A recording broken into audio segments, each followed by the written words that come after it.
Day 3, Part 1, Passenger Side Wheel Arch Repair, Ford Ranger. 4-wheel drive manual transmission with the 3.0 liter engine. Alright, sometimes you ask yourself when you're in the middle of a project, is good enough, well enough alone? I've had some time to think about it, and I said, well, I don't think it's good enough for me. And I want to continually challenge myself to do more and learn more. So I'm going to point out some things of what I'm talking about. Originally, probably in part 2, you saw how I welded all this in. But I knew it was going to be high coming off from here to here. So I was welding or taking a grinder and removing good metal to try to get it lower. And I got it there, but I don't like all this. I do like the curve, but I don't like how it's still high up. And originally I talked about was I could have put relief cuts in here like this to make it flatten out and go to the panel. And this is what I was thinking about in part 2, but see, you have to make a decision at some point and just get to work, right? So I decided not to cut the relief cuts in. And I knew that if I kept thinning out the good metal, and I'm saying this to myself, there's a point where the piece won't do what it's intended to do over time, which is keep out rust and build the hole. So I had to get to a stopping point, and the stopping point is this.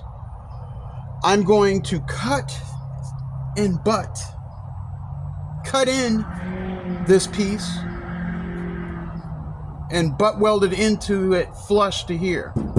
The question is, I don't know how much. This is pretty thin, so I know I'm going to be blowing through. So I'm going to have to really adjust my settings down with my titanium Easy Flux 125 core welder using 0.030 Vulcan wire. So I'm going to draw myself a cut line to follow myself by. Okay. And this line is a guide to what I'm going to cut down to cut this stuff in. So everything above this line is going to be removed. That's my guide. And everything else will fall into place. Done it before. In the past, I've had good success. I don't see why I won't have success now unless something tragic happens in the real world of repair. So that's my plan. And then I went out and bought some tape to doubly reinsure what it is that I'm going to do. Alright. So, where's my blade? So I'm going to use this tape as a guide as well to not go below that line. Like I said, it's just a guide. I do have material to spare, but I'm going to tape this off because, like I said, I just hand drew that in there.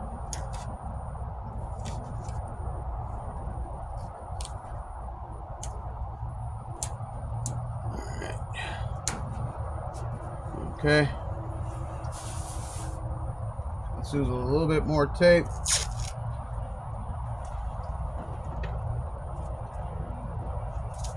A lot of times it's good to get it all in one whack with the tape. But if you have a steady hand at this stuff, do it in two. Do it in two.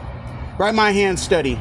The day's still early, but as time goes on, it won't be steady. So I got to get it while I'm getting. Because if you remember my video, Your Hands, These Hands, they have seen some time. Yes, they have. Yes, they have. And just in case you all want to know what I actually use for for wheels, I use a Warrior brand 4.5 inch diameter cutoff wheel because I have a 4.5 inch angle grinder. It's 3/64 inch thick, roughly 1/16 thick, with a 7/8 arbor, and it cuts pretty good. And then for grinding purposes right now, 97 cents a piece, maybe $1.99. It's a grinding wheel, and it just removes some pretty good material there. All at this point, I go to Harbor Freight. So that's what I use for cutoff wheels. And just any 3M tape, auto tape. Some people use Gorilla Tape, masking tape, whatever tape, but whatever gives you a line. Excuse me, that was a good one. Okay. So with the cutting butt, you can't just cut the whole thing, and you got to kind of cut and weld, cut, weld, cut, weld, cut, weld. So you're going to see a series of stops and starts, but I'm just going to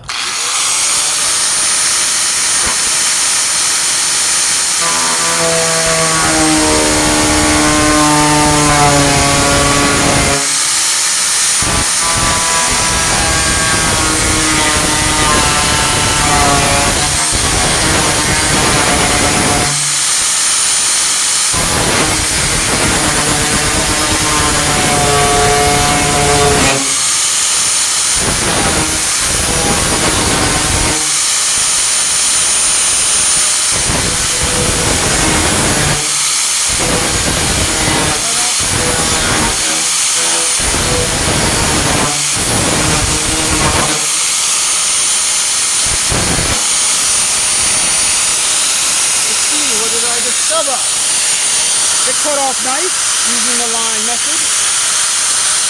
Maybe I could grind it down. I know I will have to put Bondo filler anyway. So let me reassess. Let me go down here.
Weld material that I already had built up, and that just will fall in like that, and then I'm going to weld just like that.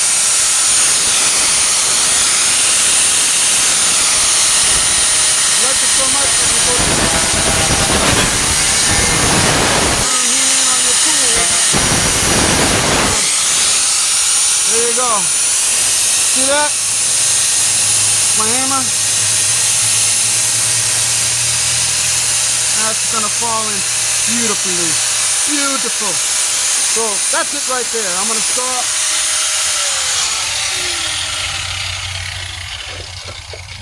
And it's good to stop. And again, reassess. Let me grab something here. Hammer. I'm still here. I'm just grabbing some tools, getting set up.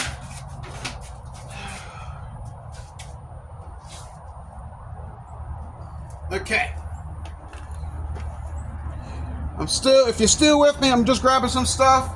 Give me a moment.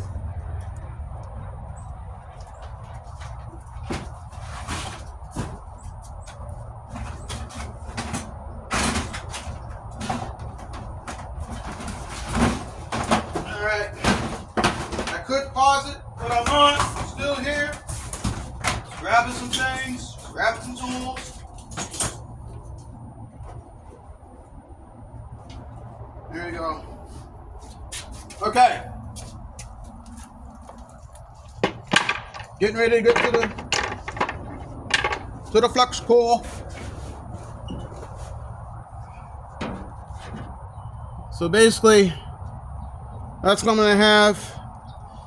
If I angle my blade a little bit shallower, the line won't be so big. But I like that. That's a lot better for me. I'm not going to remove all this right now because I'm going to have to weld it. I'm going to wheel grind it away anyway. So I'll just leave it there. But I'm going to see how I do. Hopefully I won't have to make another patch because unfortunately I had grinded down a lot of this metal. Wasn't thinking, but it was mostly just the paint and the primer and whatever Bondo fill they had, or I don't know from the factory. I don't think they use Bondo, obviously. So, but anyway, that's it. You saw the point I'm making there, and it's flush. Let's see. I think I'll stop it there. So that's it for part one. I cut it down and it's going to flush and recess into the panel, and I'm going to come back and I'm going to start welding a little bit,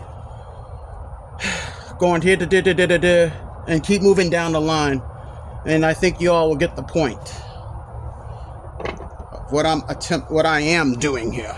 Do or do not. There is no try. Just do.